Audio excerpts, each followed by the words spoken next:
Hello, everyone, and welcome to the Cinematic Schematic, the official podcast of the Cinematropolis.com, your home to thoughtful conversations on film.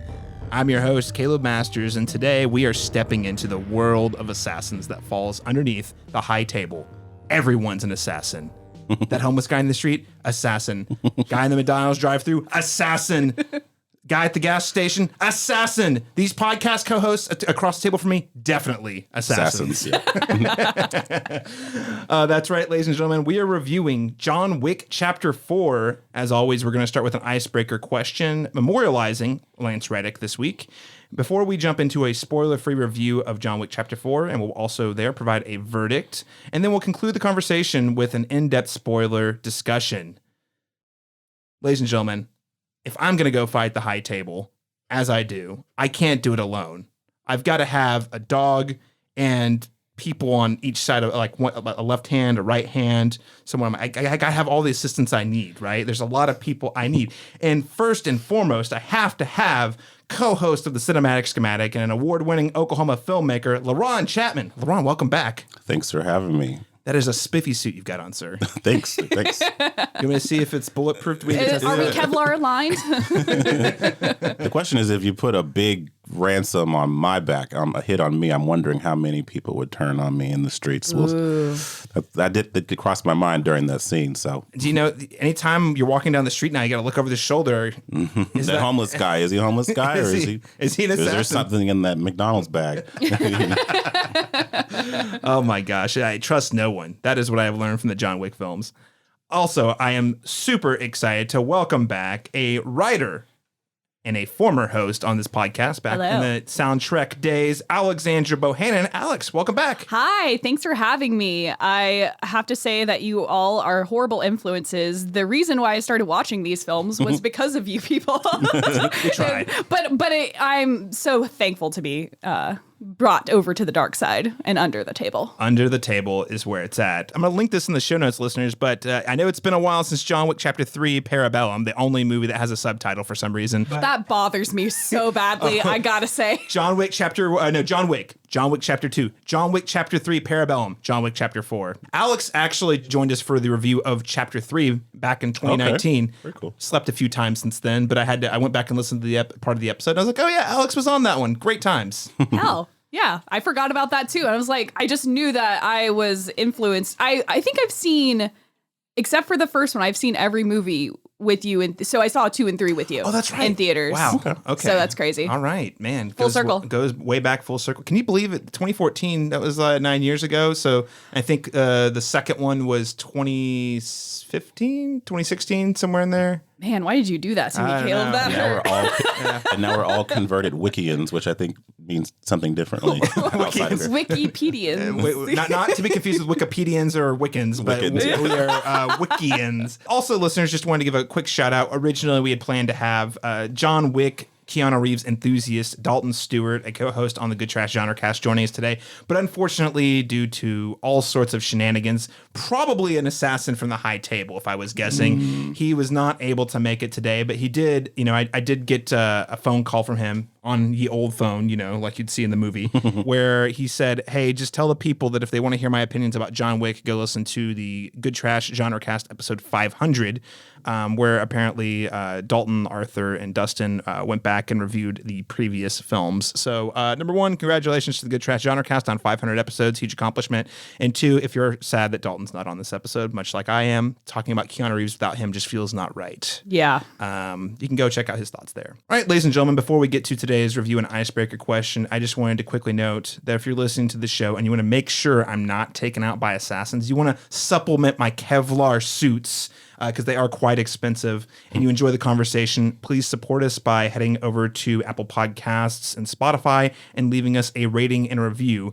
Doing so is going to help us be more protected by the assassins because we got to have those reviews to raise the money to buy the suits, if you know what I mean, right? Mm-hmm. Let's get to today's icebreaker question. Unfortunately, I am very sad to report, we haven't had a chance to talk about it on this show yet, but we did lose one of, in my opinion, the great character actors of our time, Lance Reddick.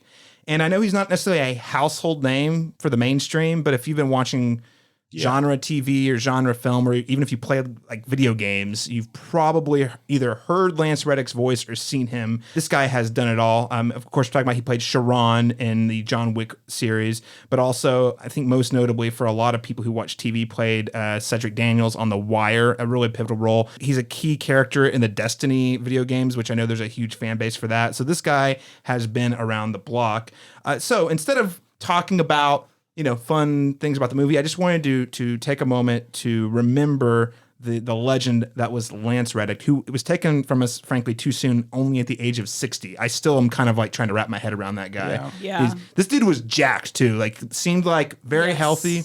From what I understand, he actually played Destiny quite a bit. Like he actually was an active part of the community, not just the voice. Like he really cared about his fans. My brother-in-law is a huge fan, and he was the one who told me about. Before I heard about it, he texted me. He said, "Hey, the Destiny guy died," and I was like, "That's not just the Destiny guy, right?" Like, he's everywhere. Yeah. That said, I just wanted to talk about maybe some of our favorite roles from Lance Reddick. Alexandra Bohannon, as our special guest, do you have any that come to mind for you? Well, in researching this question, I had to remind myself his filmography. Apparently, he was in The Guest. I haven't seen The Guest in a very long time, so that is actually now on my list to revisit, and that's just a great action film anyway. And to Dalton's chagrin, I still have not seen The Wire. It's been on my list after The Sopranos and a couple rewatches of Breaking Bad. He's great in that too. He's probably one of the only characters in that show I would label as attempting to be ethical consistently throughout. My favorite. I have to say though, if you guys haven't, I know this is kind of a weirder selection. He actually appears on the Eric Andre show. And his bit on the Eric Andre show, he's the person that really understood the assignment.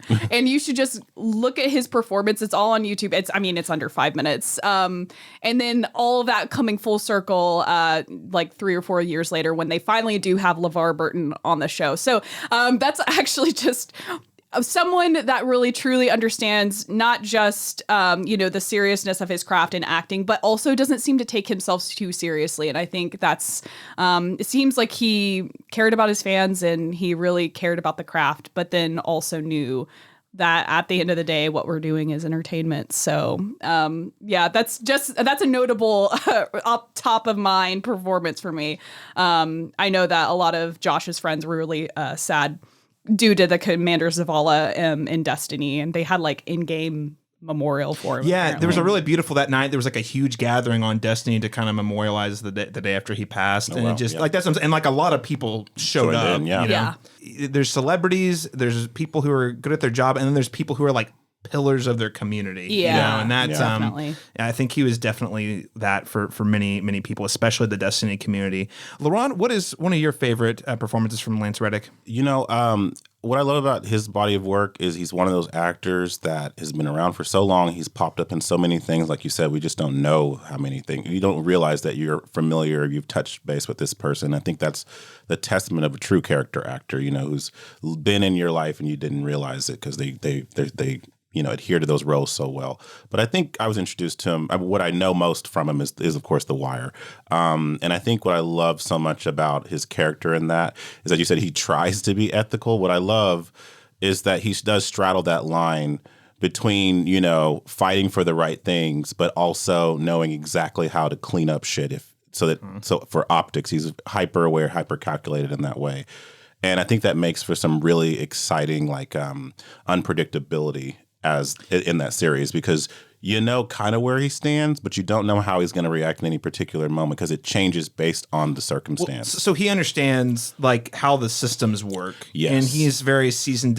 He's a very seasoned professional, but he's also looking out for his guys, and he's also trying to solve, actually bring justice. Right. So there's a lot of times when these situations happen where there's not a clear right answer. Right. You're like, oh no, what is he gonna do here? And you know that unlike most of the other characters, frankly, he's actually trying to do right by everyone, by the rules if he can, sort of thing, right? Yeah. It makes me very nervous for Idris Elba because yeah. I'm thinking about it because like Michael K. Williams was also a huge character in The Wire, and we lost him. Was it the year before last or? But and another huge character actor that's been around in many different things got their start there. So I'm thinking of all the name black actors in that show. That also the guy, what's the actor who plays Avon Barksdale in that show? He was just in Creed 3. I'm totally drawing a blank on him. But I know what you're talking about. Yeah, but those are guys who are getting they're not old, but they're getting past 60. Yeah, you know? for sure. Yeah, man, what a wonderful show. I am due for a Wire rewatch. My fiance Lauren hasn't seen it, and we keep saying we're going to get to it, but it's such a great show. Yeah. I actually came to that very late. I watched it during the pandemic, so it was very much like one of those like I need to finally watch this. People talked about this, I know, and I agree. Even to this day, even having seen so many shows in my life, that is one of the best. Like because it's so relevant still. You know what I mean? Like it's like that's going to be timeless. It's just so many callbacks to our current climate, and it's just a really well executed show. So that was the thing Lauren said. She says, "Is this even going to work in the current day? Because they're using a lot of old technology, like pagers and stuff." And I was like, "Yeah, but that's just the vehicle, like the story they're telling." Same patriarchy, same systemic racist system, same politics. It's still the same. We're still dealing. That with has one of the most perfect endings of any TV show I've ever seen. Yeah, like absolutely. it just get chills thinking about it. It's a great show. Check it out, ladies and gentlemen. I know it's like at this point, it's like watch The Wire. You've heard it, but seriously, if you can prioritize it, you won't regret it. It is my last it's been number 3 on like doing prestige TV because I did The Sopranos during pandemic, and then and we've already done Breaking Bad, so that's next on the list. All right, so. I would say you finished Better Call Saul. I think The Wire, Better Call Saul is the closest I've seen a show end as perfectly as The Wire does. Yeah. Awesome. Okay, so my pick. I mean, I already listed a few I mean, I'm a big Fringe fan. He also had Lost. I mean, I know listeners know. I saw Lost on that filmography. I was like, that's Caleb's job. Listen, he's not. So here's the thing about Lost, his character on Lost, and I'm not going to spend too long on it, but he really is a minor character. Yeah. But if you understand the vibe of Lost, where like when characters, this guy shows up asking very specific questions, like, how do you know that? Why do you know that? Who are you with? Because he's a guy who comes out of nowhere. And so anytime he only shows up, I think like 3 or 4 times, but every time he does, it's like, oh, we're gonna discover something because he's got this whole mysterious allure, and his name's like Matthew Abaddon. That was it. Yeah. And then of course, again, the fervor of Lost fandom on the internet was one of the first big fandom shows when there were like forums and stuff.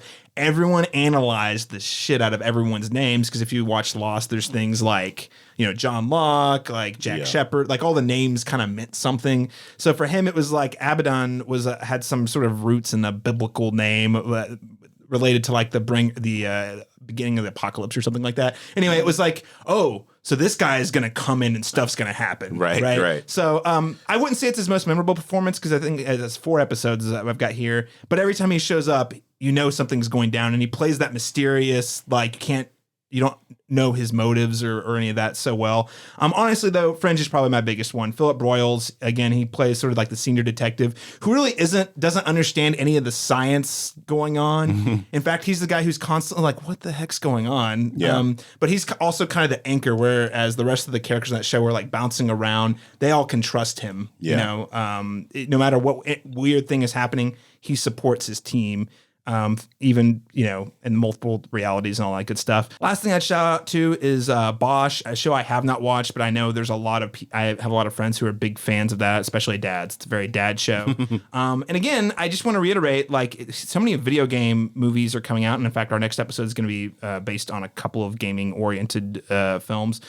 He was the star of the recent Netflix show Resident Evil, which I did watch 2 episodes of, and it was okay. He was great, like as a lead. But I just think it's so cool to see this guy who was like just such a pillar of like nerd video gamer culture. Like he just really lifted that up, and he will be sorely missed. And I know this is kind of a minor spoiler for the movie, but I mean, I don't know, guys. I will say in the first 10 minutes of the movie, unfortunately, his character is kind of brutally murdered on the screen. Yeah. And I don't know about you guys. It hit differently knowing what we knew. Yeah. I mean, it was already pretty impactful because what that character represents in the John Wick universe, but Yeah. You know, still kind of like processing. Yeah. Art has a weird way of like, you know what I mean? Imitating and memorializing and adding new context to real life things all the time. And that came at a really interesting time. Does he have any roles in the can or is this literally his last? Great question. He, in fact, because and that's another thing, this guy was working hard. This man, in fact, has several projects in the can. One of them being the upcoming John Wick spinoff, Ballerina, which he'd already completed filming his portion for. So he's going to be in the John Wick spinoff. Cool. He has a couple TV shows, the Percy Jackson, the Olympians Netflix show coming in 2024. He's supposed to be in that. The Legend of Vox Machina, that's a show from the Critical Role folks. I haven't watched it. I have some friends who love it. He has a voice role in that. So the good news is, and he has a lot of Destiny work that has yet to be released as well. So he's gone, never forgotten, but we are still going to get to see a few more of his performances. If, you know, there's still some things which hopefully can help us all kind of process it a little bit. But so anyway, Lance Reddick, rest in peace, sir. It's one of those guys you just don't realize how much you appreciate him until all of a sudden it's like, oh, wait, I'm not going to see him and stuff anymore. Like, this is great stuff. Yeah. Great actor. Seems like a great person. That said, let's move on to our spoiler-free review of John Wick Chapter 4. Saying goodbyes? Saying hello. You think your wife can hear you? No. Then why bother? Maybe I'm wrong. You're going to die. Maybe not. Goodbye to you, my trusted friend. A new day is dawning.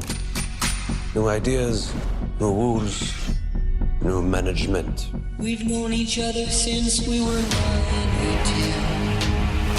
Who is this? The Marquis de Gramont. Challenge him to single combat. Win or lose, it's a way out. I don't sit at the table. Your family does. Please pray for me. I was the black sheep of the family. Man has to look his best when it's time to get married. Or buried.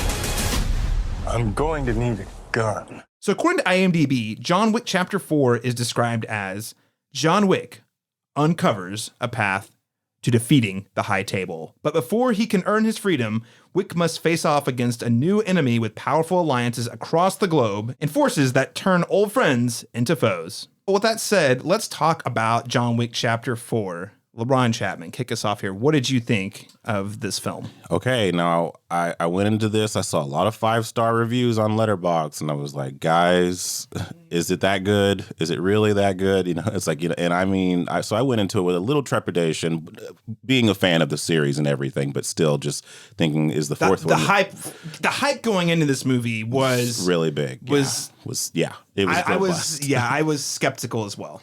But, you know, honestly, I left it, and I think it was masterful. I really think that I thought it would kind of collapse under the weight of its own ambitions, you know, but surprised because with each entry, I feel like they up the ante even more. So it's like, what can you do now?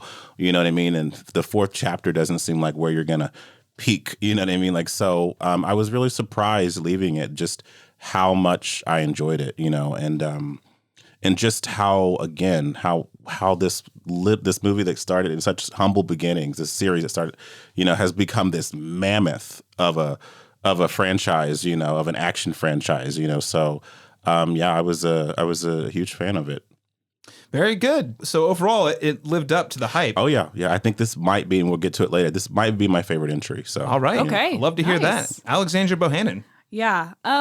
So I think I really like so many things about the movie, but there are a few things that do kind of tarnish it for me. And one of which is, for a movie called John Wick, he's certainly the least important character in this film, it feels like, for me. Especially in the first act. Yeah. And to me, that kind of set me off balance, especially from where we...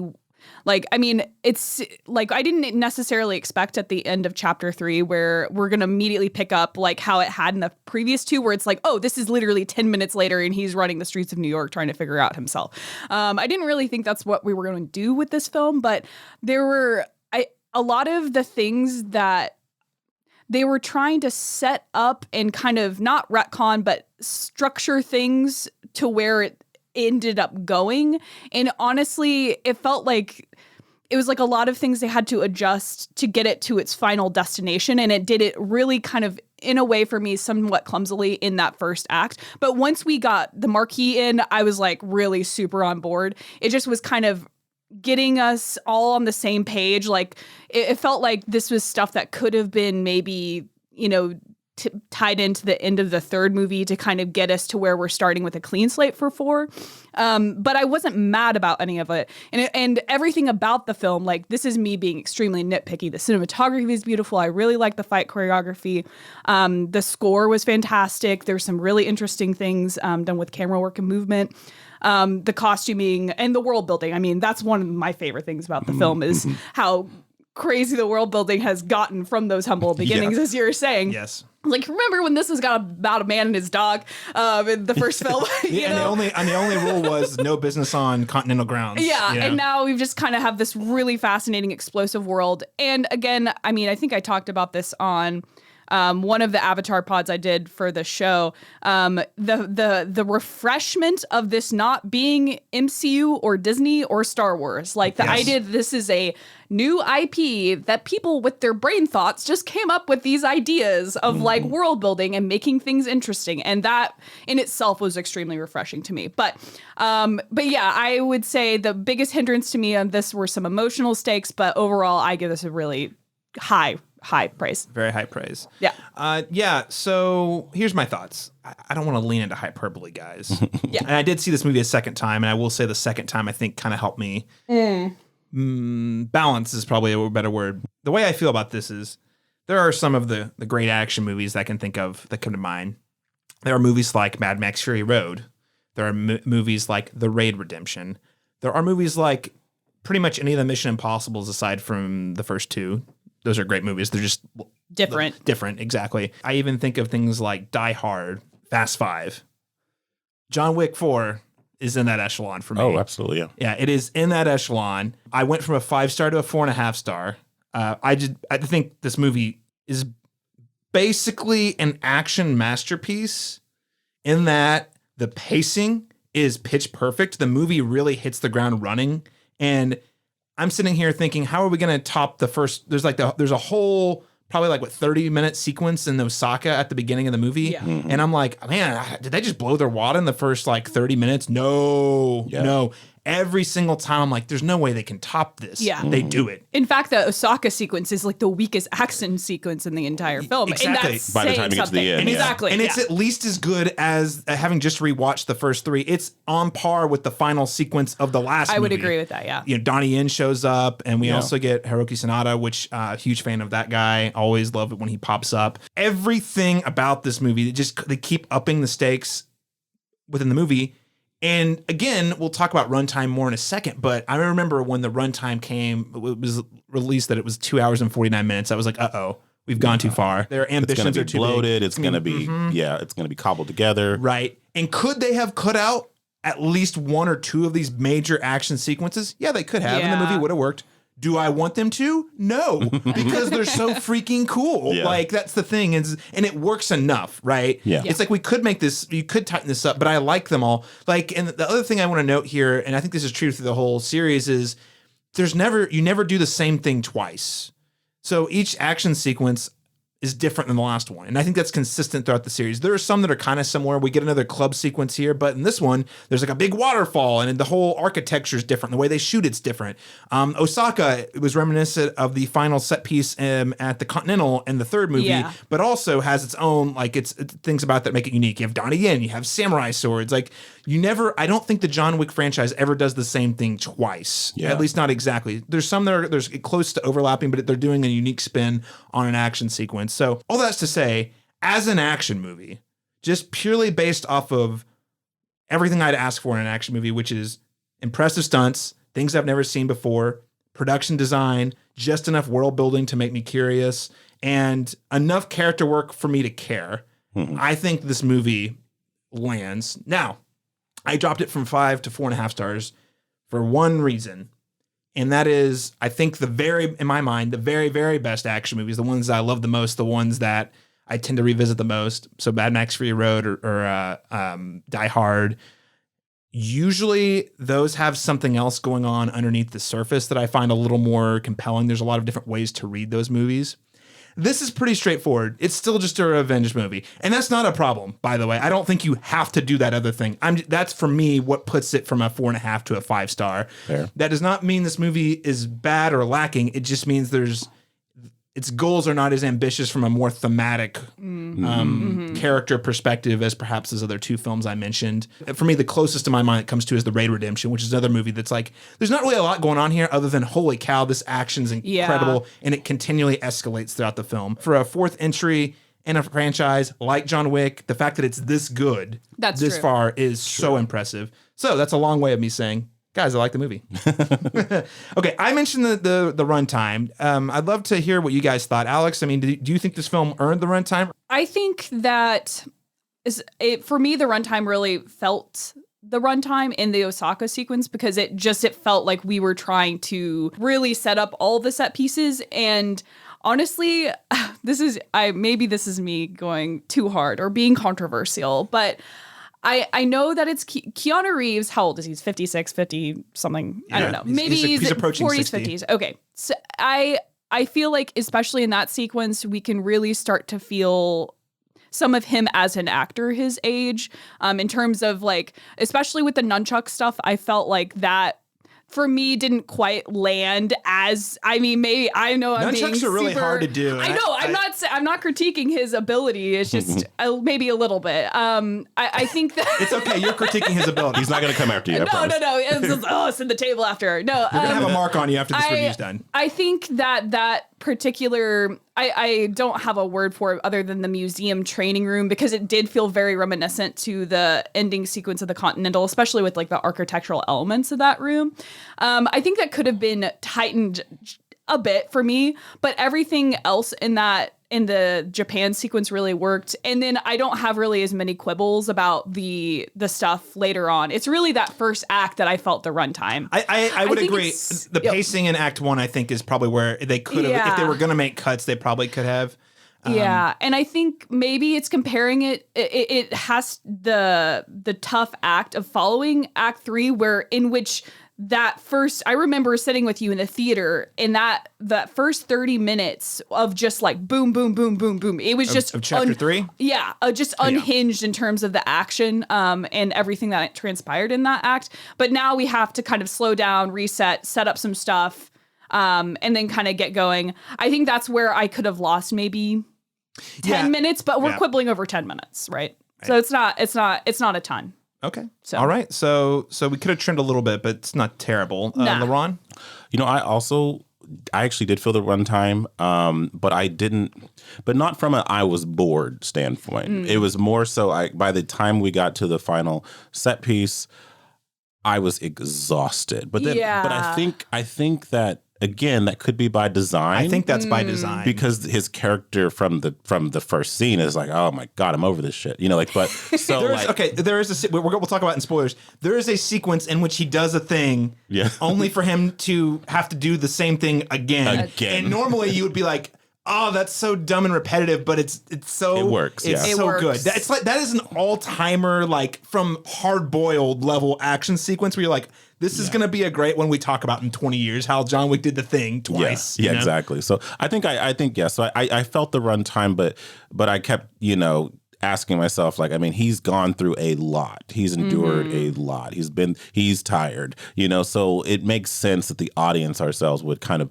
be feeling, that correlation, to it. So I looked at it as more of a feature than a bug, even though it was definitely there. By the time I left, I was like, okay, I need to decompress a little bit. I watched a lot of people die. Yeah. So, it's definitely a movie once you're done, you're like, oh boy. Yeah. Even just trying to wrap your head around that first time out, trying to wrap your head around all the stuff that happened in the movie is a lot. I mean, like, it's all great, but it's like, oh yeah, that action sequence. But there was this other one, and then this other one. Well, I mean, here's the thing. I like I've already said, I think I think it worked for me mostly because they paced it out so well. You are tired by the end. I Yes. think. And I actually like that without spoiling anything, the kind of final thing is actually a little more quiet and somber versus like a huge over the top action sequence. Yeah, that was perfection for me. I thought it was a great way to end Because had that been an exhaustive thing right after the thing that happens right before it, that probably would have been overkill, no pun intended. Just like Seriously.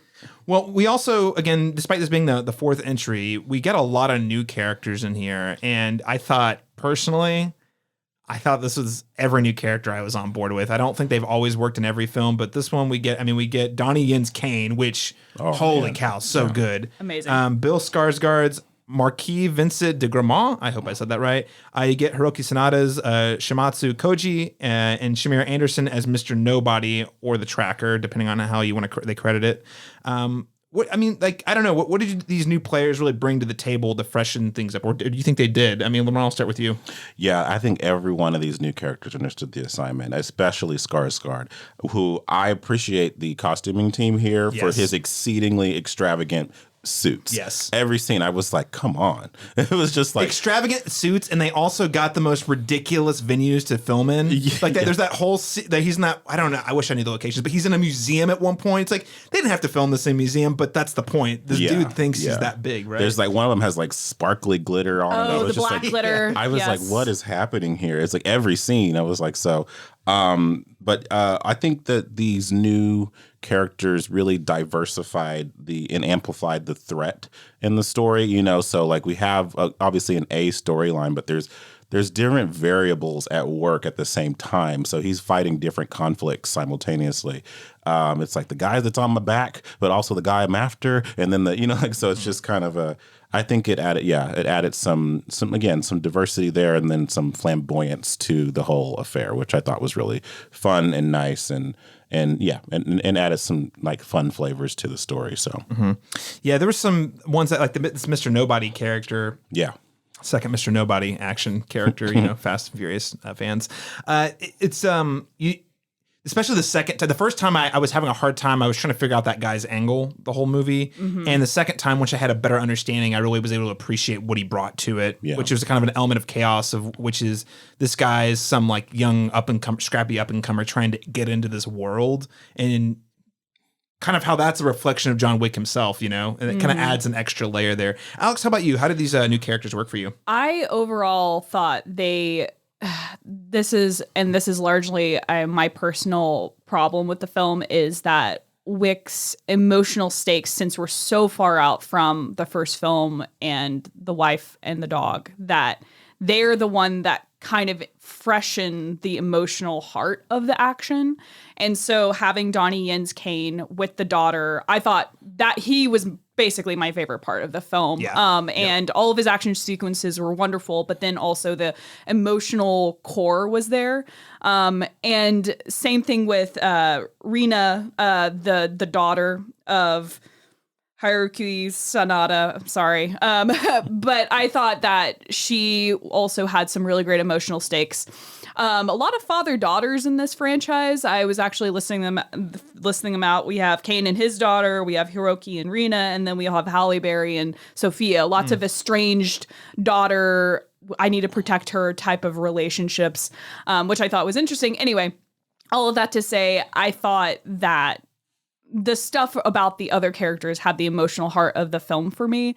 Because John Wick is tired, to y'all's point. Like, he is going to this movie and he's tired and he wants it to end and he wants it to be over. Well, to your point, though, I think that it was sort of by design. Yeah. And, which is, there's a scene in the movie where Bill Skarsgård basically calls John Wick a ghost looking for a graveyard. And I think that's accurate. Yeah. Like he really is just out purely fueled by vengeance to get the people who have wronged him. Yeah. Like that's all he has anymore. I don't even think, because he's not even doing it for his wife at this point. No. Yeah. No. Yeah. No, I gotta say, Donnie Yen's Kane really added a huge emotional layer, and I think it was exactly what we needed. Obviously, there's all the action that we know he's so good at, but also I think, Alex, to your point, it was a nice reminder for us that these men do have something. It was a good way to add more context to John Wick and appreciate kind of the things he's lost. There's a scene between the two of them in the church that I won't spoil, but basically, these two guys are basically the same guy. Yes. Like, they made the same choices in life, and they both want desperately to be out of the situation they're in, but they keep getting pulled back in. And Kang says we're damned. Like, there's no hope for us. So, which is just a great, again, simplicity. Like, you don't overcomplicate it. And I think that, yes, the emotional weight comes more from Kane, but it's there to remind us that John Wick has had to make those same sacrifices. Yeah. So again, just amazing character. I would not be surprised if they went for a spin-off series with him. I think he's that good. Yeah. Same. There's enough there to that character. I would love to watch like 3 more movies with him. And Bill Skarsgård, I was thinking about this. He's so great. I won't add too much to what you guys have said. I think this is the first time we've had a definitively boogeyman type bad guy in the series, because the first movie is just kind of a misunderstanding. Yes. It's like, oh, whoops, my son kills your dog. Now I've got to kill you.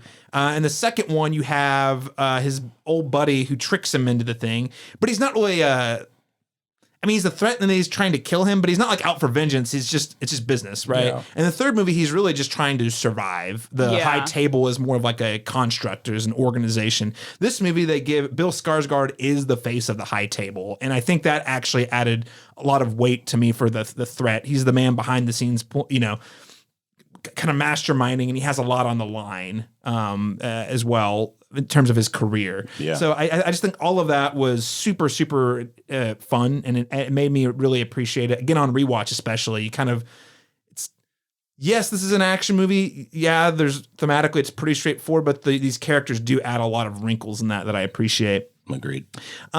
Just really quickly, I think let's move on to letter grades here, and then we'll do recommendations and letter grade, and also rank the films. But in terms of John Wick Chapter 4, what letter grade would you give it, Alexandra Bohannon? Ooh, you guys, this is tough. I think I'm gonna give it just a B. It is very solidly B for me, because I know that sounds crazy. Everything else is fantastic, but I'm also being exceptionally hard on this film because maybe it was the hype machine that made me be exceptionally hard on this film. I think I saw a post from a friend of mine, and this might have circulated to y'all's circles as well, but basically is like, can you say that this is maybe the best action film since Fury Road, because of that's almost like this gold standard, like Fury Road, I think does everything right. And I say that it's really close, and it's probably the closest thing we will get, unless we keep going. Chad Stahelski keeps going on these, but it's really just the emotional heart for me. It means a lot to me. I want the conflict to have a little bit more meaning to it, and it had meaning for so many of the other characters, but it stopped feeling, again, he's a ghost looking for a graveyard. Is it by intention? It's that big question about French film. It's like, oh, you're feeling the ennui because you're being intentionally made to feel this way. But for me personally, that's where I land with it. All right. Alex gives it a B. Laron Chapman? I also gave this 4.5 stars. So it's an A- for me. I don't think it's perfect, but it's near perfect for me. And I agree with you. I can say that, and probably I wasn't conscious of it when I was watching it, but in your estimation, I can kind of say to myself that, yeah, I don't think the emotional stakes are quite there in the same way. I don't think that this series ever really focused too hard on that for me personally, mm-hmm.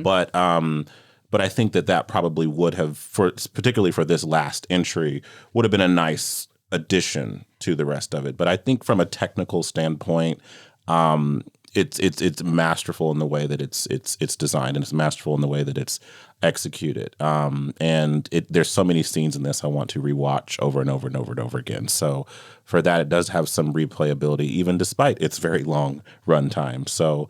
I'd say A- is squarely where I'll be with this, and I don't really see that changing over time, because I think it has all the things that it needs to be what it is, without being a flawless movie. Right.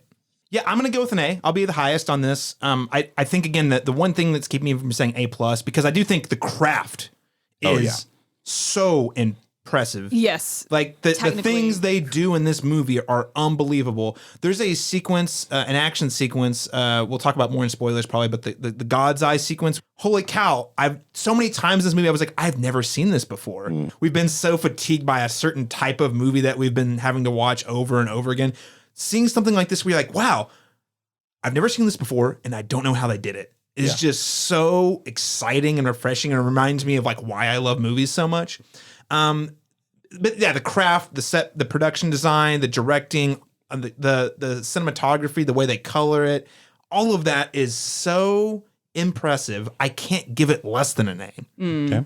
The thing keeping me from an A+ really is I really don't think there's a lot of meat on the bones in terms of what's this movie trying to say or what this movie has on its mind. It's a revenge story. Right. And it's pretty straightforward. And I think it does a revenge story extremely well because I am, I agree that John Wick's probably the least interesting in this film, but I think the other characters do enough of the weightlifting for me that it doesn't matter. Yeah. So for me, that's not a detractor really.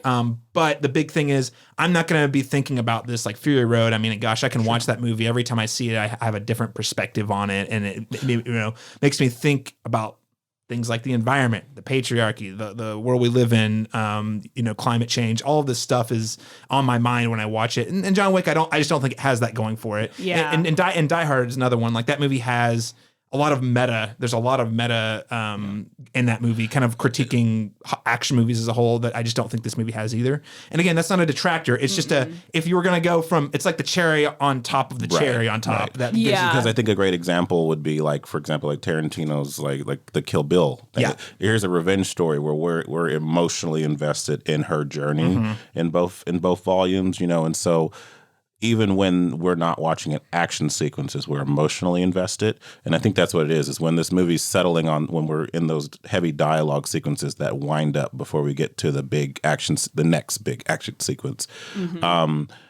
It's less, that feels a little bit more like just waiting for time to, waiting for it to happen. So, and again, I don't necessarily think that the things that this movie doesn't have, it ever intended to necessarily have. That's the thing. So it's less of a thing where it's like not really a detractor. It's just for me personally to make this a flawless movie, flawless I need that 5-star. extra element to make this a bigger thing. Exactly. So it's really not a flaw. I want to make that it's not very an issue clear. for it. It's just it's in general for me to love it more. Would be for that. 100%. That said, I will say there is one specific line in the movie that I cannot believe it got me emotional. We'll talk about it in the spoilers, but it's very simple and it just really cuts to the core of like going all like what made you emotionally invested in the first film.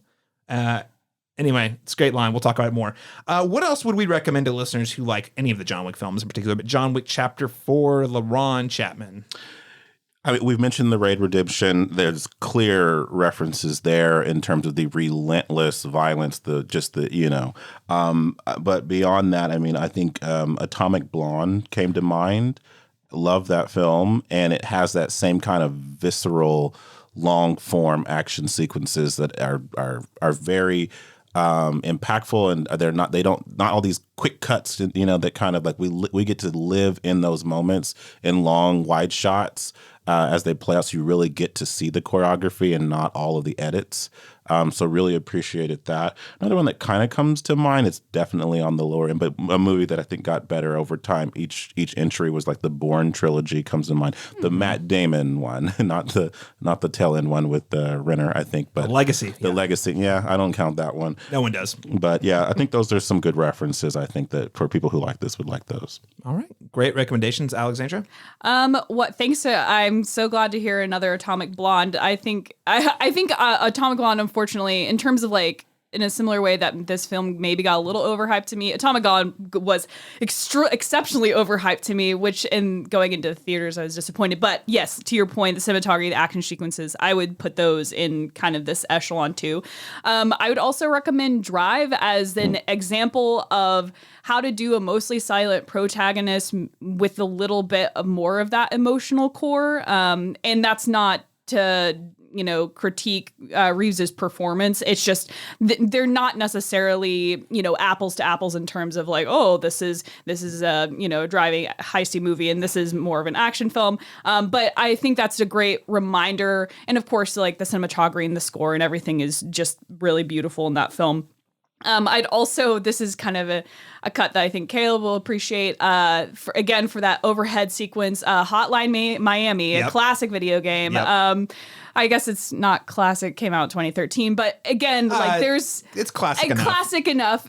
I mean, it's hard to know whether Hotline Miami actually inform some of that, or if that's just them kind of taking some. You're not the first cues. person to make that observation, though. I think that and Minority Report are the two that I've seen the most. Where like this is where they might have drawn some inspiration. Because specifically the way that the camera moves and the initiation of some of the actions in that sequence, the protagonist in Hotline Miami is, again, kind of a Drive-esque figure that is just entering rooms and brutally murdering people. But the shotgun work and the throwing of implements work, that is just like a core part of gameplay in that game. And also has a banging soundtrack and beautiful pixel art as well. And then I guess it maybe is a little reductive, but I just definitely go back and watch Chapter 3. I think Chapter 3 for me personally had the emotional elements with the banging action, and I think that got maybe I put in a little bit squeeze higher than this film, just very ever so slightly, but so those are kind of my recommends. All right, all great recommends. I'm going to go with the revenge movie track here. So I'm going to start with a little movie from 2020 that I don't think a lot of people saw, that is also not an action movie, but a revenge film that has a little bit of style and flair to it, and that is Promising Young Woman. Definitely like a woman getting revenge on the men who have been involved in some sort of sexual violence. You'll have to watch the movie to find out. A great film. Not enough people saw it. I also want to give a shout out to the movie Upgrade. That's a fun movie with not Tom Hardy, Logan Marshall Green. I always think he's Tom Hardy generic, but it's actually really funny. It's really funny. Basically, an AI takes over his body and he can't control it, but the AI is programmed to go get vengeance on the people who did that to him, which is a really nice touch. I also want to shout out Christopher Nolan's The Prestige. I think people forget about this one, and I know it's weird to say a Christopher Nolan movie is underrated, but people don't talk about The Prestige enough, and that is another movie that I think kind of explores like the cost of revenge, not in the action violence, but more of the psychology of the sacrifices you must make to get the vengeance you seek. And what does that actually look like from the interior? And last but not least, The Handmaiden. I think Park Chan-wook is the king of revenge films, honestly. You could also look at Old Boy. Again, the original Old Boy, not the Spike Lee American adaptation. But like, I really think Park Chan-wook knows how to do a great revenge film. And but I personally gravitate towards The Handmaiden because there's a lot of layers to it. It's more of a complex kind of unweaving of a narrative versus a straightforward revenge. Yeah. Again, none of these are really action movies, just kind of centering on the idea of vengeance and what that costs and what that looks like. If you did want to go with the action beat, I could also throw on Mandy, which would be my last one. Starring Nicolas Cage. If you want to see if you think Keanu Reeves murdering people in a stylish fashion is cool, just wait until you watch Mandy. It's not as the stunts aren't as cool, but it's still pretty freaking violent. So you check that out. Cinematography too. Oh, so good. So good. All right. Quickly, what is our new John Wick series ranking? Alexandra Bohannon. Yeah, I would say 3, then 4, and then it's hard to even it's hard to place 2 and 1. I think 2 might actually be the least because I really like what 1 was doing. When it was just, I'm a man about a dog and a dead wife. The simplicity of 1 is pretty beautiful. Yeah. So it's hard to even like kind of put it in the cadre. It feels almost like an oddball, but it had to kind of set it up. But I think that's where I'd probably land with it. It's 3 and 4 are pretty neck and neck with me personally. So list that for us real quick. 3, then 4, then probably 1, then 2. Okay. All right. Laron Chapman. So I actually like the films in descending order. And I think the reason it being is I wasn't like in love with John Wick 1. I appreciate it so much more now, looking at the journey that we've come from. I liked it fine when it came out, but I wasn't on the hype train with that one yet. And I think by the time I got into the third entry, I was really like, okay, I really like this series. I really like where it came from and how it's evolved, the world that's kind of changed here. And so I think with each entry, it got a little bit better for me. So I think seeing it that way, instead of looking at the first one being the worst one, I don't really think that. I just think that it just got better as it went along. So yeah. That's one of the beautiful things about these movies. I mean, Alex, you pointed this out earlier. This is a franchise, but it wasn't like designed as a franchise. In fact, the first movie almost didn't happen because they had a bunch of the financiers for the first film did not pay their checks, so they almost shut down production of the first film like 2 weeks before they started filming, and so it nearly didn't happen. So it's kind of an amazing Hollywood Cinderella story of this like. And Keanu back before John Wick, I mean, this really brought him back to the forefront. But at that time, man, he was struggling to get good quality work. Like that first film, really, it was just kind of like lightning in a bottle. Yeah. I'm gonna say, and I did rewatch the whole series, and one is the tough one to pick because I do think it's almost like the prototype or the pilot for these others. it's like the outlier, in the Right. group. It's really like you really can only compare 2 through 4, Exactly. and then one Right. exists One as is the foundation. Its own thing because it's the pilot, like you were saying. I think it's the first one, and it's like it's good for what it is, for the budget it had, like all the things. But it was basically showing, hey, if you guys give us some more money, we could do this like way better. So I would say for caveat 2, and then 3, and then again 1 sort of its own category. But sure, we'll put 1 at the bottom. And the reason I say that is the pacing of 3 actually has always bothered me. The opening 25 minutes, John Wick trying to escape from New York, is my favorite scenario in the entire series. You're just stuck at the heart of New York. You got to get out. Everyone's trying to murder you. It's got so many banger sequences back to back to back. He kills that giant basketball player with a book. There's the knife fight sequence, which is just, again, it's another one. How did they do that? So many knives, so comical, so cool, so elegant. You have the John Wick on the horse. Just, I mean, perfect 25 minutes. Yeah. I get bothered by that one because it's really weird. He goes out to into the desert for an entire act where we see Halle Berry, which again, I love seeing Halle Berry, but then he just ends up going back to New York. So it's like you just ran away from New York so you could come back. That part always didn't set well with me. And I found the final act where they're using a lot more, they're using guns a lot more in the last action sequence. Yeah, that was... Well, you get an epic duel with John Wick and the other guy. I'm totally drawing a blank on his name, but you get that epic fight with John Wick. Also, hilariously, the dudes from The Raid, and that other martial arts movie star. That's great, but it's that whole like when they're pulling out shotguns and everyone's in body armor, didn't land as well. So that's 3 is simultaneously my least favorite, but also has my favorite John Wick period in it. Yeah. So it's kind of that. So I would go, I think 2 is a overall tighter package. So 4, 2, 3, 1. Yep. Cool. All right, ladies and gentlemen, if you don't want to be spoiled on John Wick Chapter 4, go ahead and tune out now.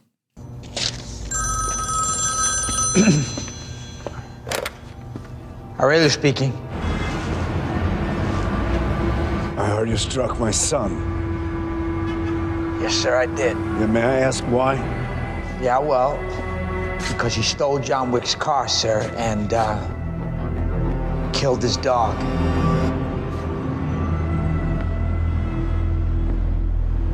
Oh. All right, so number 1 question, we got to get the elephant out of the room. Is this the end of John Wick? So, of course, after fighting his way through Paris, and by the way, that last hour is incredible. Yes. Incredible, It is. incredible pacing, incredible variety, the music, the drops, like it's just everything about it. He eventually, in the duel with Kane, he wins because, again, I actually thought this was a very satisfying conclusion to the Marquis Vincent de Gramont character. He gets arrogant and says, I've got to be the one to pull the trigger on killing John Wick. And then John Wick, of course, outguns him. Also, little high five for Winston there, distracting him in the second. Yeah. Because the second time I was paying attention, I was like, no, if he'd like shot him like straight up, he would have been okay. But it's because Winston's like, you idiot, and distract him, and John Wick pulls the trigger on him. Yeah. So it appears though that John Wick, despite defeating his foe, is bleeding out, and we see him pass out on the steps, only for them to cut to his tombstone. So 2 questions: do you think he's actually dead? And if so, is this sort of a satisfying end to the character? Laron? I think it works either way you interpret it. It could be he is alive somewhere, but the character no longer will be in play. You know, like basically like kind of like the end of the Nolan Batman trilogy where Batman's dead, but he's not really dead. You know, like so. So you're saying that Keanu Reeves is off at some French restaurant sipping, and he runs into Michael Caine. He's somewhere. He's somewhere living his life, but to the world he's dead. You know, but he's out living his life somewhere. Or you could have it as a definitive close, where yes, he is deceased. He's no longer with us, and he fought the battle of all battles, and you know, and it could end in a poignant way there. You know, so I'm believing more that he's not here unless the box office receipts require him to come back. You know, I know the Lionsgate CEO said, "I don't think we're done yet." Did you see that? Yes. So Keanu Reeves has been politely respectful, but he definitely said at the end of 3 on the press tour, he's like, "I think I've got one more." And I've seen him do a couple interviews where he's like, "Well, I have my opinion about how this ends," but then does not say what it is. I think Keanu is firmly like, "I think I'm done, guys." Like, really. But I mean, Lionsgate's got a lot of money. So. Anything can happen. What do you think, Alex? Was this a satisfying wrap up? Yeah, I first of all, I love the duel. That was where I really got that emotional resonance from the church sequence, you know, and then Donnie Yen helping him get to the duel. That was amazing. I was moved in that moment. I was very moved by all of that. That's where I'm like, okay, here he is. We got those chops coming out. But I think if he does not stay like character dead in the sense that he is shucking this persona and having a new life that we do not follow, or like literally in the ground, I will be so mad. Like that will, I think it will just totally like jerk the knee out from any kind of like real, like the heart of this movie. The heart of this movie is the fact that this man has broken his back like 15 times throughout this film, like from falling on various many windows he's fallen out of. Large windows. So many cars he's been hit by. Cars, pieces of rebar, like the, you know, iron I-beams and all kinds of stuff. Like the man should be dead. It would be like a betrayal of the audience's already pretty suspension of disbelief if he was not like dead in some way, shape, or form. I would be really mad, actually. It's like, oh, thanks for taking the heart out of that sequence. That was just a dick move. Yeah. So yeah. So I have an opinion on, and it just came to me. I'm not even joking. Okay. As you were describing it. So longtime listeners, and I think you two both know this, I have a huge pet peeve in storytelling. One of which is where you like air quotes kill your main character. So you get the emotional, oh, they're gone, they died, they did the thing they set out to do. Halloween H2O. Yeah. That's one. Halloween H2O. This is very prevalent in video games. Halo 3. The one I'm going to mention, though, God of War, which actually is another revenge story that was very similar, like God of War 3 was hit the peak. You're like, he literally killed all the gods in God of War 3, like all the Greek gods. What they did with God of War, though, firstly, they put the whole thing on hiatus for like 10 years. Like there wasn't a God of War for a long time. And then they brought it back, and you're playing as Kratos, who is now haunted by the sins of his, like the murders he committed. And he's trying to figure out how to raise his son to be a better man. And that's kind of the thrust of the game. I don't know if I want that for John Wick, but that would, in my mind, be the only way they could make this satisfying. Like, okay, say he survived, he's out in the woods in a cabin somewhere and he has a kid or something, but even that's gonna feel a little bit like, isn't that the ending of Dexter? Like that's another show that made but I will say, maybe angry, I will say they did do Dexter Cold Blood and it wasn't flawless, but it was definitely a way better conclusion than the original show. Yeah, and they actually killed, spoilers for Dexter Cold Blood, Dexter is capital D dead. Yay! I don't even care, but I'm glad because I know everyone was just waiting to hear about that. But I mean, I think that's the only way, because this arc, you know, it's so funny. I didn't even though God of War is actually pretty similar story. He gets wronged by this organization. His wife died. Yeah, they have taken the revenge narrative as it exists as far as it can go. There's nowhere else for him to go. And for them to bring him back, I feel like would be a little bit of a betrayal of the audience trust. If they insisted on doing it, though, the way that the only way it works is if it's him sort of trying to repent for his sins. Yeah. And the only reason he's acting out in violence is to protect something, to make a better life for something else. Like, cause I guess they do kind of set it up with that relationship with Cain, where that's exactly what Cain's doing. He says, we're damned. Yeah. We're screwed. My daughter's not though. Yeah. So if I have to pick between you and her, if I have to pick between which one of you dies, I'm picking you. Yeah. Anyway, I think we've hit the end though. I don't. There's this whole high table arc has to be done. They've taken it out as far as it can go with it having real meaning. I would say. I think the only way to kind of emotionally res Wick now is if he were incorporated in flashbacks where. I'm just like trying to think. I'm like, okay, how could they? Well, he is going to appear. How could they budget? My understanding is Keanu Reeves will appear in the ballerina spell. Oh, okay, so that tracks. Starring Ana de Armas, by the way, which is that's going to be great. But that's the only way I think they'll really be able to pull it off with any kind of integrity. And that's the thing about these movies is they've gotten bigger and bigger, both the production, but this is the fourth one's the top grossing one by a considerable amount. Yeah. So I think they need to go a Logan approach here with kind of a scaled back, more back to the original tonality. That's true for the ending and make it a more. They can't. Somber. Well, there's no way they can top this. That's the thing. And I'm not trying to say that's not a challenge. I'm just saying, guys, I am so impressed that you were able to top the other films in this one. Yeah. It would need to be aesthetically and tonally different from the other ones and give it, again, a very nuanced approach and make it a somber ending to the chapter instead of trying to increase or top what happened before. I think that would kill everything, all the momentum that this series went out on such a high note with. Yeah. So. I think that was such a great comparison, Laron. I think that I would feel not as betrayed if they were like, okay, we're going to reset this to a John Wick 1 and then now we kind of do some big emotion work. I'd be like, okay. Yeah. That's what I'm saying. I think Logan, on the film side, I think Logan's a really good example, and I think the God of War video games, those are the only, that's the only way I think you can kind of find a new area is like, say you thought you had no hope of happiness, but then you discovered that there was a way. Okay, and what would that look like? But basically his motivation would no longer have to be vengeance. No, exactly. Like he'd have to change entirely. It would have to be, like you said, repentance or atonement or accountability, whatever. That would make for a more interesting character dive than what came before. So.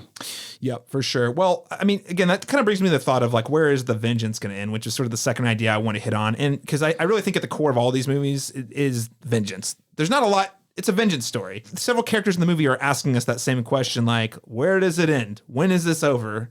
This has got to be the last movie in the franchise, right? Yeah. What do you guys think? Is this film really saying anything new or interesting about the kind of the theme of vengeance, or are we just kind of doing a greatest hits sort of story here?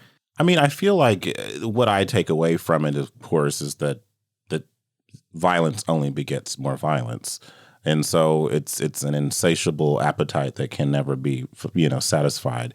And so as we've noticed with each entry, it's just he's exhausted, he's tired, it's going nowhere, and it's because he's still fueled by something that will never be satisfied. And so I think that that's my takeaway from it, whether or not it's it actually achieves what it's trying to say about vengeance. I look at that as the outcome of what this series has shown us, with where he's wound up at the end of this story, as a result of where we started. So, the one moment I hinted at in the spoiler-free section that actually really got me. I mean, some of the Kane stuff I thought was actually really touching, but in terms of just the pure John Wick moment was the when they're on the boat and they're talking about what Sharon had on his gravestone. It was friend, because above all, that's what he was. And then, it's just so funny how this movie, in between these crazy elaborate like action set pieces, that it's really quiet for just a couple minutes. And then John gets out of the boat. They're like, good luck, all that stuff. He gets out, and as he's walking away, he says, loving husband. That's what I want on my tombstone. Yeah. Maybe I'm a sucker, but I was like, oh, yeah. It really, like, it's like there is a reason he's doing this, and he actually is not proud. The vengeance is all he has, but he's not proud of it. But it's not what he wants to be known for, right? Even though that's what he's known for. Right. He's like, but what I want on my gravestone, to kind of retcon everything I've done up to this point, is that at my core, this was always who I always was. I wanted this to be what my life meant. Yeah.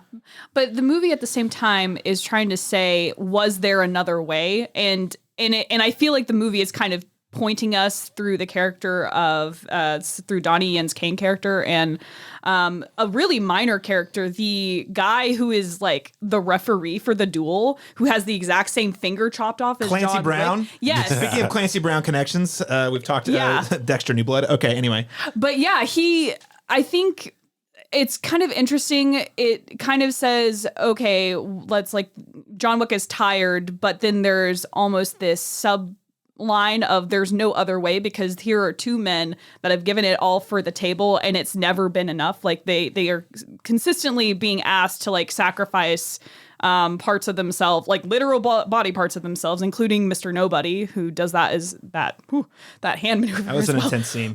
Yeah. So there's a lot there, and I don't know. Violence does beget violence, but there is this kind of almost idea at play that it's like, for these people there's no other way. The cause is all they have. Yeah.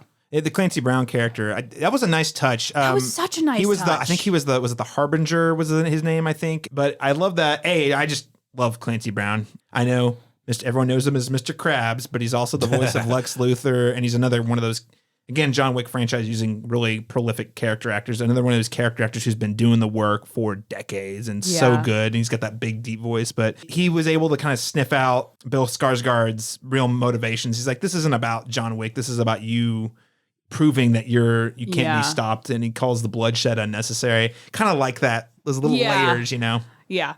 Before we wrap up, I do want to talk through, we can take a second to gush on the action set pieces from this movie, but also want to get your take. What is your favorite John Wick action set piece of all time? And there's so many to choose from. Let's start with just the fourth one. There's so many to choose from just in the fourth movie. Yeah. Any action movie would be happy to have one of these in them. And this movie has like 12. Yeah. Laron Chapman. Man, my favorite up to this point was in Parabellum, where with the dog sequence with Halle Berry. I can't remember. They're in there's like that market. Was just incredible to me. The dog, which also I love that they took. I love more dog food. They took exactly. They're like people like the dogs. Well, let's introduce a character with a dog. Yeah, it was. Well, and I love it. It's dog food. There's gun food now. There's horse food in the third one too. Right. There's car food in this one. It's insane. The number of times he gets hit by a car is just absurd. The sequence. There's so many cool stuff. The sequence when they're in France and he's in the car. The door breaks off and he's just driving in circles, lighting all the dudes up. Oh my gosh, fantastic! Oh man. But yeah, so I think my favorite sequence is probably in 3, but 4. That stair, the 2-part stair sequence is just incredible. I mean, it's just the number of people he has to hack off, and the number of times when he rolled down those stairs. Like I felt every, and then he stops for a second, and then he gets kicked down more stairs. Yikes! And then the dude just slides down the side. It's like, oh man, it's like so. Yeah, probably. A new favorite being the stair sequence, but 3 that sequence in the. I think is it in the desert? Or is it? It's in the compound. That's the compound. Desert. Yeah. Mm-hmm. Yeah, I think that's a great choice. Alex, how about, what is your favorite from this film and also your favorite overall? I think from this film, I love the Arc de Triomphe sequence with the roundabout with the cars. I think due to the scale and the fact of, holy shit, I've never seen anything like this ever before. Something like this.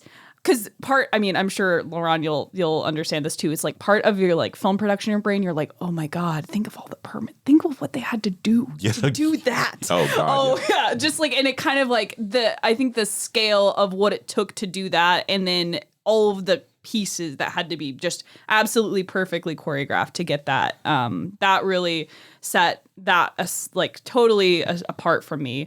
And then I really liked a lot of basically anytime Kane came on screen, I liked everything he did. The sequence in the kitchen in Osaka when he puts the doorbells on the thing, I was like, holy genius. Cow. Oh my gosh, so amazing. And then so those were from he does this weird, there's this one I wish I could replicate it. I mean, he does so many cool things in the movie, but just like small detail.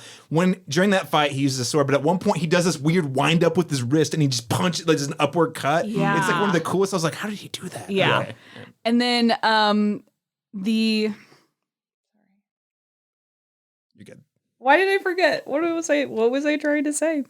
Not the roundabout. Oh, yeah. Another one that really got me, of course, I mean, you can't talk about this one without saying the overtop sequence. Just everything again had to be so perfect to get that right. So that's from 4. And then honestly, I mean, from 3, again, you can't not. It's that first 30 minutes like that. Yeah, there's so many different pieces in that first 30 minutes. But I guess if I had to pick one out of that longer piece. They'll flow together though. So it really does feel like one. I'd say piece. that the knife museum or Tchotchke's shop, that was probably out of that one. Yeah. I watched 3 pretty recently. Do you guys remember how the fact that he like is reassembling this gun for like 5 minutes and then the guy is perfectly timed, he just shoots him. It's just incredible. Yeah. Another favorite thing that John Wick does that I don't feel like I see in very many other action movies, he throws the gun. He like unloads it and throws it at people. I'm like, that's every tool. Why have we never seen that in an action movie before? But it makes perfect sense. Yeah. No, I think, gosh, you guys have said the best ones. I do think that roundabout's pretty impressive. I think the stairs is going to be the one we think about down there, just because it's the perfect balance of impressive from a choreography perspective. It's comedic, but also hurts when you see him roll down the stairs. And then with Kane coming back to help him up. Yeah. It's also a great metaphor, for what he just needs to get to the top of the stairs, but he just can't fucking do it. It just the look on his face when he gets almost to the top and all those dudes are there. It's like, oh no. I think that's going to be an all timer. I do think the roundabout's great. The God's Eye sequence, I think obviously in terms of the spectacle of it, it's a little smaller, but just in terms of innovating an action sequence. And I guess so, whenever they interviewed Chad, one of the interviews I read with Chad Stahelski about this is the reason they hadn't done that before was because they couldn't figure out how to make it visually interesting. Like they've had this idea of the God's Eye view for a while, but he's like, if you don't have the right gun, it just looks like pop and dudes are falling down. It was whenever they figured out the types of bullets they had on the shotgun. Totally drawing a blank on the name. All the gun people out there can correct me, but whatever. But it like how it lights on fire when he fires it. Yes. It made it pop visually in a way they hadn't been able to do before. So that whole time, I think in terms of innovation, that's when I think we're gonna be referencing down. Like I think we'll see more of these types of things in the next 10 years, and it'll come back to, John Wick 4 kind of set the bar for that. Yeah. Just like when you can see him walking around the rooms and you see this like dudes from the previous room just crawling around trying to not die. Good stuff. I think overall, though, I do think, I agree with Alex, that opening of John Wick Chapter 3. And I think a lot of it has to do with the fact that we anticipated it. Because if you recall, the end of John Wick Chapter 2 is a cliffhanger. You just see him like starting to run to get out of the city. And so the whole, 2 or 3 years we were waiting on that next movie, you're like, oh, how was he going to do it? And they delivered the goods on that, final question here. Should there be another John Wick? I mean, we're getting 2 spinoffs. One of them is the film Ballerina starring Ana de Armas. And we're also getting a show on Peacock, The Continental, that is a prequel following the formation of that organization. I don't know who all is involved in The Continental, if I'm being honest, in terms of like it's a prequel, so I don't even know if they're even going to use any of the cast here. But it is coming on Peacock. Do you guys think we should have another John Wick, or maybe should we focus on spinoffs, or maybe should we say we're good on this whole thing? I think we're good to end it here. Again, if we decide to revisit this, I just think the approach and the objective needs to change, from where it started. Otherwise, I think this is a good semi-definitive closing to this chapter, his chapter, and one that I'm satisfied to leave it at this high, because it would suck for something to come back and for it just not to deliver in the way that we want it to, and then for it to undercut what was so strong about it, what preceded it. So, yeah, that's spot on, Alex. Yeah, Wick's story, I really wouldn't even be okay with seeing, like, we'd have to have like a Logan tier movie like we've discussed, like Laron was bringing up before. But I don't even know if I'd feel comfortable with watching like a young John Wick show where he's like just being a assassin man. That like hurts me to think of that some executive has had that in his daydreams, like, yes, more money. I will make John Wick young by casting some young guy. And then, that makes me physically hurt. I don't want that. The only kind of stuff I really want to see going forward really is pick somebody else in this really interesting world of heightened reality of assassins and do something interesting, which it seems like they're doing. The Continental stuff has always been interesting to me. The world building is fantastic in my opinion. So that would actually make me get whatever subscription to watch that show. After someone else has watched it first and said, okay, it's not trash. And, well, Peacock is starting to make a pretty good case for why I should get it. I just finished Poker Face last week. Okay. Thanks to Laron's recommendation. And Great show. And you gotta pay on Peacock. So yeah. So yeah, they'd have to really, no more Mr. Wick, please. Yeah. No more. Wick is out. Wick is out. Yeah, I think I'm with you. I want to be open-minded enough to say that if one day, and I'm not soon, I don't want it to be this character needs to take a very long break. And if they decide to bring him back, it does need to be, like you said, fundamentally different. And the only reason I would have said absolutely not, but the fact that we got Logan, and honestly, frankly, the God of War game series is even more impressive to me, like a character that you're like, this character is boring. He's flat. He's killed everything. There's no way we could get it. We don't need another game. And they show up and it's like, wow, you actually made a game vastly superior to those old games because it's a fundamentally different type of story you're telling. So I want to be open-minded that they could do that down the road, but I don't want them to announce, hey, we're going to make that movie that we just described, we're going to make that in 2 years. I'm like, no, we need to miss this character for a while before. Absolutely. Yeah, I feel like you would totally know this off the top of your head, so forgive me for putting you on the spot. The distance between Logan and some of those really horrible Wolverine movies. Well, it actually isn't as far as you'd think. I think The Wolverine was 2013 and Logan was 2017. So it was about 4 years. Okay. But nobody really was watching those. So I guess maybe a bit more relevant question would be from Logan to X3. That's probably a lot longer. That's a lot longer. Yeah. So X3 was 2006, I believe. Okay. Oh, yeah. So it needs to be a solid decade. Give us bare minimum. Well, for example, here's a better, I would say probably a more apt comparison was Days of Future Past was 2014 and the previous one in that continuity would have been X-Men 3 in 2006. Okay. And that was the one that technically brought Wolverine back into the fold first. And I just rewatched it the other day. It's so good. I don't know why I just randomly put it on. Because it's a great movie, Laron. Yeah, that's why. I'm sorry. I will go to bat for Days of Future Past over any Avengers film any day of the week. Try me. Cool. Last thing I'll say here, I forgot to shout out. We got Scott Adkins in that club sequence. Oh, yeah. Super fun character. Choose the scenery. Again, yes, another club sequence, but with the waterfalls and the color. Very good.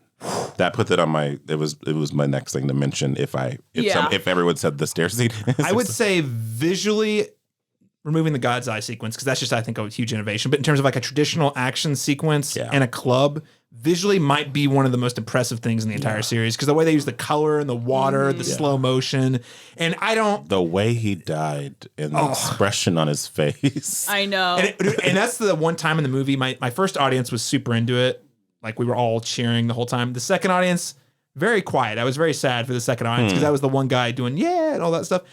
The one moment everyone reacted in both times is when you hear his head crack and hit the stairs. Everyone goes, ooh. So. I have to say that Inhaler, I thought that was a little bit of Chekhov's Inhaler. I really wanted John Wick to throw that down that man's throat. Yeah. I was a little maybe half a tablespoon disappointed that that's not how he died. Yeah.